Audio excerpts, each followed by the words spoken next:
지금 보게 되면 7, 8년 동안 오랫동안 어려움을 겪다가 이번에 다시 3차 상승을 기대할 수 있다. 이렇게 설명을 드릴게요.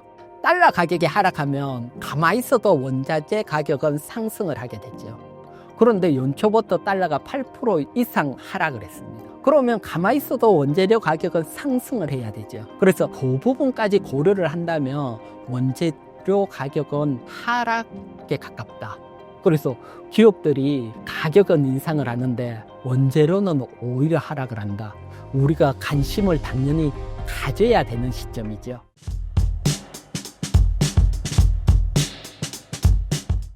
새로운 주도자 가능성 있는 종목이 있을까요? 일부에서 잠깐 설명드렸지만 올해는 우리나라가 수출이 둔화되기 때문에 큰 대형 섹터보다는 내수를 살리기 위해서 금리 인하, 유동성이 늘어나니까 중소형 섹터 보자. 여러분들에게 설명을 드렸고요. 그러면 그 중소형 섹터, 그 부분, 거기에 대해서 설명을 드릴게요. 그래서 기본적으로 중소형 섹터 설명을 드리고 특히 여러분 요게 상호관세 발표가 났는 4월 2일부터 4월 18일까지 글로벌 주가 상승률입니다. 요 상승률을 보면 가장 크게 상승했는 게 코스닥입니다. 그리고 세 번째가 코스피. 우리 시장이 글로벌 시장보다는 강합니다. 요걸 설명을 드리는 게 아니고 강함 속에서도 중소형주로 구성되는 코스닥이 더 강했다. 그러니까 아무래도 수출 둔화될 때는 대형주보다는 중소형 섹터에 관심을 가져야 된다. 이런 것들도 주가에 나오고 있으니까요. 그래서 대형주 또 매매하시는 분들은 조금 중소형주도 관심을 가지시고 특히 그 중에서도 관심을 가질 수 있는 중소형 섹터도 한번 설명을 드릴게요. 음식료 구체적인 종목 분석 부탁드립니다.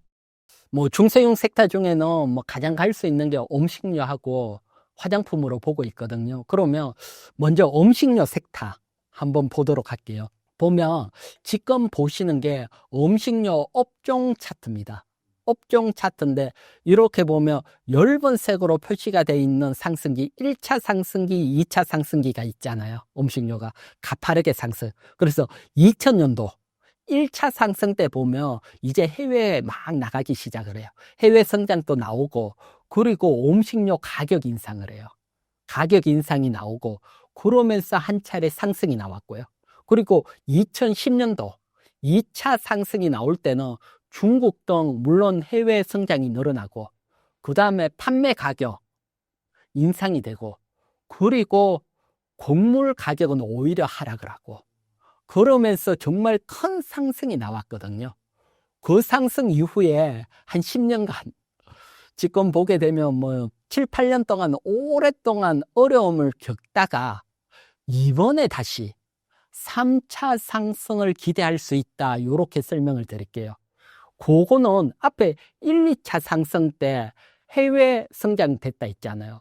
지금 여러분 우리 K푸드 여러분들도 뉴스 많이 접하셨을 겁니다. 글로벌 K푸드 바람이 불고 있다. 이처럼 다시 해외 성장이 확 나오고 있는 상황입니다. 여기에다가 1, 2차 대세 상승 나올 때 음식료 기업들이 가격 인상을 했죠. 여러분 지금 어때요?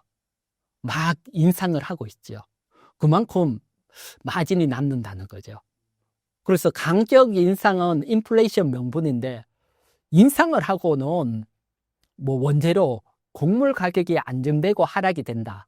그러면 음식료 기업이 가격 인하할까요? 인하는 안 하지요. 그러니까 한번 인상을 해놓으면 결국은 수혜를 받게 된다. 음식료주들은 이렇게 보면 되고요. 그래서 곡물 가격도 자세히 보면 지금 하락하는 측면이 있습니다. 벌써 곡물 가격도 한번 보도록 할게요. 보면 지금 옥수수, 소맥, 대두, 원당, 팜유, 코코아인데 보면 소맥도 원단이나 팜유나 코코아는 올해 가격 하락을 했고요. 옥수수나 대두는 옥수수는 5.2%, 대두는 3.8% 소폭 상승을 했습니다. 하지만 길게 보면 하락하는 추세가 가깝고요. 하지만 이 하락 상승폭이 큰 건 아닙니다. 왜 그렇게 보냐고 보면 여러분 우리나라가 아니고 글로벌 시장에서 원재료를 사거나 원자재도 마찬가지고요. 뭐 음식료 원재료도 만들고 이걸 살 때는 뭘로 사지요? 달러로 사게 됩니다. 그러면 여러분, 달러 가격이 하락하면 가만히 있어도 원자재 가격은 상승을 하게 되죠. 그런데 연초부터 달러가 8% 이상 하락을 했습니다. 그러면 가만히 있어도 원재료 가격은 상승을 해야 되죠. 그래서 그 부분까지 고려를 한다면 원재료 가격은 하락에 가깝다. 그래서 기업들이 가격은 인상을 하는데 원재료는 오히려 하락을 한다. 우리가 관심을 당연히 가져야 되는 시점이죠. 가져야 되고, 특히 여기에서 뭐 곡물 가격 같은 경우는 하나가 더 있는데, 우크라이나 러시아 전쟁이 종료가 된다면 곡물 가격이 아주 빠르게 안정화를 찾을 수 있습니다. 우크라이나가 워낙 뭐 수출국이니까요. 뭐 그래서 뭐 그거까지 감안을 한다면 뭐 좀 더 하락할 여지가 있다. 시장은 더 빨리 움직이니까요. 먼저 움직이니까. 그래서 우크라이나 러시아 종료까지 본다면 뭐 곡물 가격 하락, 또 제품 가격 상승, 여기에 따라서 관심을 가져야 되고, 또 해외 또 매출이 늘어나고 있다. 요런 지점에서 여러분들에게 뭐 음식료, 중소형 섹터 중에서는 한번 관심을 가져보시라 설명을 드릴게요. 음식료의 구체적인 종목은 어떤 게 있을까요? 네, 그래서 음식료 섹터 종목 제가 또 여러분들에게 설명드리려고 엑셀 파일로 뭐 통계를 한번 내봤거든요. 그래서 사실 핸드폰으로 보면 너무 작지만 컴퓨터 화면으로 보면 좀 크게 볼 수 있는데, 이게 이제 대표적인 음식료 종목 쭉 나오고 4월 22일까지 올해 상승률, 또 추세가 중요하니까 상승률 있고, 그 다음에 뭐 PBR, 그 다음 이제 3분기 영업이익, 4분기 영업이익, 그리고 4분기 기준으로 실적이 고평가인지 저평가인지 PER, 그 다음에 해외 성장도 중요하니까 해외 매출 비중까지 제가 일일이 다 조사를 해서 요렇게 차트를 만들어 왔거든요. 그래서 여러분들이 음식료 관심이 있다 그러면 요 차트를 가지고 반드시 공부를 한번 해보시고요. 그리고 요 중에 상승률 2위 대한제당, 요건 뭐 접근을 조금 유보했으면 좋겠다. 상승률 2위지만 얘는 정치 테마로 상승을 했거든요. 그래서 뭐 정치 테마는 늘 아시겠지만 대선 끝나기 전에 벌써 빠집니다. 그러니까 원상태로 돌아갈 수 있으니까 그거는 상승을 했지만 영업이익률이 감소가 크잖아요. 그렇기 때문에 조금 제외를 하고, 그 다음에 지금 많이 상승한 삼양식품, 요건 보면 해외 매출이 80%입니다. 그러니까 해외 성장이 가장 높은 기업이거든요. 그러면서 강하게 주가가 상승을 했는데 조금 조심해야 될 부분이 있습니다. 지금은 다른 게 아니고 해외 매출 중에 또 미국 매출이 상당히 크거든요. 그래서 관세 협상이 잘 안 되면 타격을 받을 수 있으니까, 그래서 미국 매출이 높은 요런 종목도 조금 조심을 해야 되는 위치가 아닐까, 그렇게 보여지고요. 그래서 종합적으로 제가 볼 때는 3분기보다 4분기 영업이익도 확 증가하고, PER 한 10보다 낮은 저평가고, 그리고 뭐 해외도 한 10% 이상 매출이 나오고, 또 올해 또 상승률이 또 상당히 있는 종목, 그렇게 좁혀놓고 보면 대표적으로 한 오리온 정도가 또 뭐 가장 무난하지 않을까. 그래서 뭐 오리온 또 관심을 한번 가져보시고요.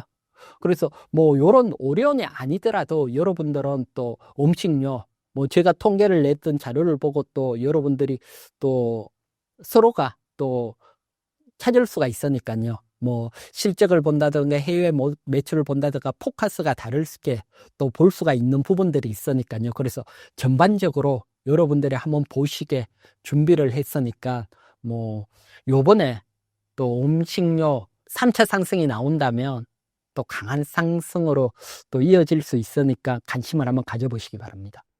그러면 대표적으로 오리온 차트 한번 보도록 할게요. 보면 오리온 차트가 상승이 이어지고 있거든요. 보면 뭐 트럼프 관세 영향도 그렇게 크게 받지 않고 다시 또 회복이 되고, 그래서 뭐 전반적으로 실적 대비 저평가고, 차트도 보면 뭐 정배열의 추세도 살아 있으니까요.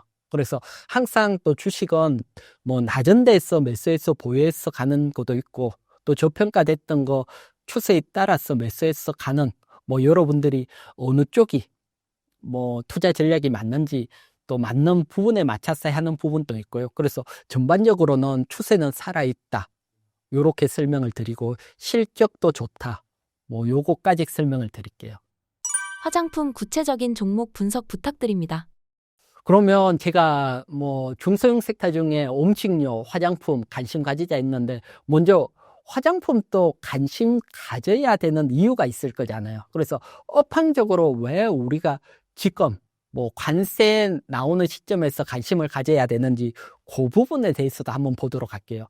보게 되면 왼쪽은 미국이 국가별 화장품 수입하는 양, 그러니까 수출하는 양입니다. 그래서 2018년, 19년 제가 진한 색으로 표시가 돼 있잖아요. 요때 보게 되면 까만색이 중국입니다. 중국이 미국에게 가장 수출을 많이 했을 때입니다. 그런데 1차 관세 전쟁을 거치면서 중국 비중이 줄어들고요, 우리가 그 부분을 차지하면서 낮은 데서 치고 올라가서 1위까지 갔어요. 그러니까 관세 영향이 우리가 수혜를 받았다, 요렇게 보시면 되시고요. 그리고 2024년 보게 되면 우리가 가장 수출을 많이 했고, 2위가 프랑스, 3위 캐나다, 이탈리아, 중국, 멕시코 순이거든요.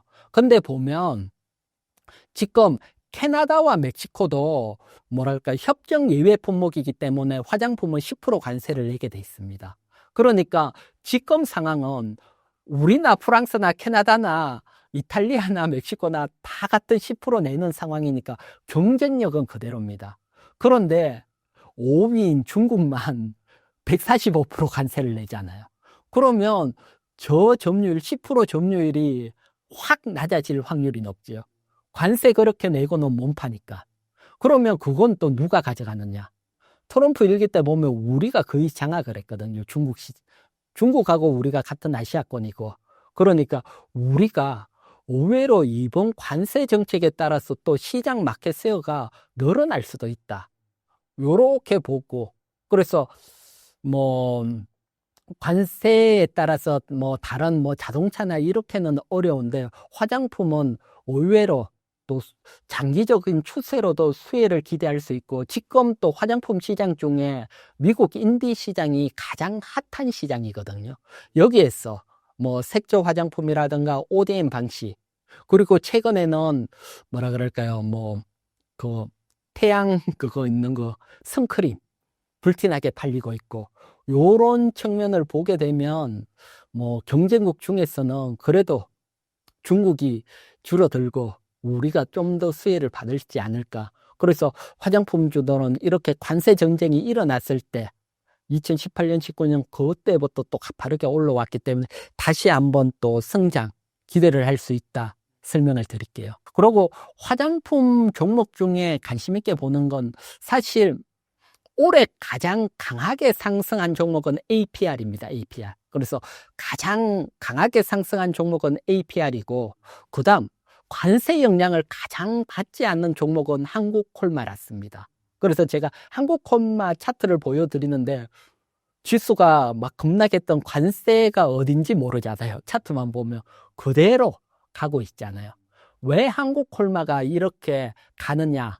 그건 다른 거 아닙니다. 화장품 업체 중에 한국콜마 같은 경우는 호재가 하나가 있는데, 2분기에 미국에서 2공장이 가동됩니다. 1공장에 이어서 2공장까지 미국에서 가동이 되니까요. 그래서 관세 정책에서 좀 더 비켜날 수 있는 종목이다, 오히려 더 수혜를 받을 수 있다, 그런 측면에서 관세 얘기가 나오고부터 가장 강하게 상승한 건 한국콜마고요. 올해 1월부터 가장 강하게 상승한 것은 APR이고요. 그래서 요런 측면. 그 다음에 뭐 두 종목 다 뭐 4분기 실적으로 본다면, 4분기 기준으로 본다면 뭐 현재 적정 주가고, 대신 뭐 미국 시장 성장 바라보고 주가는 미래를 보고 움직이니까 지금 추세가 이렇게 살아있는 종목들이 많지 않으니까요. 관세 영향으로 지수가 폭락할 때. 그래도 추세가 살아있고, 또 모멘텀이 있는 게 음식료, 화장품. 그게 또 차트도 여러분들에게 보여주는 게 차트도 그걸 반영을 하고 있으니까요. 그래서 요런 쪽에 한번 관심을 가져보시기 바랍니다. 대표님만의 중소형 개별주 매수 기법 공개해 줄 수 있나요? 일단 중소형주 중에서 이제 코스닥이 올해 상승을 할 겁니다. 상승을 할 때 앞에 제가 화장품주라든가 또 음식료 여러분들에게 설명드리고 업황 분석도 하고 또 실적 분석도 하고 이런 분석을 가지고 여러분 스스로 또 좋은 종목 찾을 수도 있고요. 이거 외에 추가적으로 분석을 해야 되는, 또 분석을 하면 유리한 부분이 있습니다. 여러분들도 기본적으로 아시겠지만 최대 주주가 장내 매수를 한다.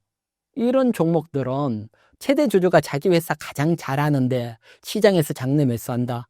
그러면 향후 주가가 상승할 확률이 높잖아요. 그래서 최대 주주가 매수하게 되면 반드시 공시를 하게 돼 있습니다. 그래서 이런 공시 파악하는 것도 중요하고요. 또 하나는 최대 주주가 자녀에게 경영권 승계를 한다. 그러니까 정려를 하는 거죠. 한 100억 정도 정려를 한다. 그러면 우리나라 정려세가 40% 이상 엄청 비쌉니다. 그러면 여러분, 정려를 주가가 높을 때, 비쌀 때 세금 많이 내려고 정려를 할까요? 아니면 최대 주주가 자기 회사가 가장 저평가되고 낮다고 판단됐을 때 100억, 200억 정려를 할까요? 낮을 때잖아요. 그래서 이런 정려가 나온 기업, 저점 종목 중요한 관심이 있으신 분들은 이런 정려 공시, 지금은 우리나라가 1세대, 2세대 넘어가면서 정려를 많이 일어나고 있거든요. 그래서 이런 것들도 또 참고를 할 수 있고요. 그 다음에 큰 투자금이 들어온다든가 자본이 변한다 이러면 다 공시가 돼 있습니다. 따라서 여러분들이 이런 공시에 대해서도 공부를 하신다면 상당히 도움이 되고요. 또 공시 처음 보면 상당히 어려울 겁니다. 그래서 저 이희경경제TV 유튜브에 오시면 공시에 대해서 어떻게 보고 하는지도 정리가 돼 있으니까 또 시간 나시는 분들은 또 오셔서 참고해 보시기 바랍니다. 신사임당 시청자분들을 위한 한마디 부탁드릴게요. 작년에 너무 어렵고 또 관세 정책으로 힘드시죠. 하지만 올해는 미국 달러 약세에 따라서 우리 시장이 점진적인 상승이 나올 수 있거든요. 요때 잘 종목을 선정을 해 놓으시면 또 상당히 또 부를 축적할 수 있으니까 올해는 우리 시장 잘 공부도 하시고 연구를 하시고 우리 시장을 통해서 많은 수익 내시기 바랍니다.